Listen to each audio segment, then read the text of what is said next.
అంతేకాకుండా కేకే కొట్టాల గ్రామాన్ని పూర్తిగా ఈ కాలకూట విషం నుంచి కాపాడేటందుకు వారికి పునరావాస కేంద్రాలు ఏర్పాటు చేసి వారికి ఆర్ఆర్ ప్యాకేజీ కింద నష్టపరిహారం చెల్లించి వారికి పునరావాస ప్యాకేజీ కింద పక్కా గృహాలు నిర్మించడమే కాకుండా ఈ టైల్ ప్యాండ్ చుట్టుపక్కల సరౌండింగ్స్లో ఉన్నటువంటి పొలాలన్నింటినీ వ్యవసాయ భూములను వారికి సంబంధించినటువంటి బొబ్బచింతలపల్లె కనకింద కొట్టాల గ్రామాలకు సంబంధించినటువంటి రైతులను పొలాలను అన్నింటినీ తీసుకొనవలసిందిగా నేను కోరుకుంటున్నాను. అంతవరకు ఇలాంటి అనుచితమైనటువంటి నిర్ణయాలు తీసుకుంటే, ప్రజలకు ప్రమాదకరమైనటువంటి నిర్ణయాలు తీసుకుంటే మేము ఎదురు తిరుగుతూనే ఉంటాము, పోరాటం చేస్తూనే ఉంటాము.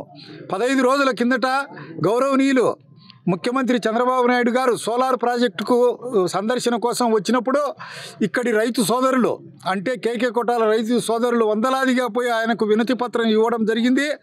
మీరు నిప్పుల కొంపటిలో ఉన్నారు, విషపు కౌగిలిలో మీరు బంధించబడి ఉన్నారు, మీకు నేను సహాయం చేస్తాను అని వెన్నుతట్టి ప్రోత్సహించడం జరిగింది. ఈ విషయాన్ని చంద్రబాబు గారి నోటీసుకు తీసుకొని తొందరలోనే పోతాము.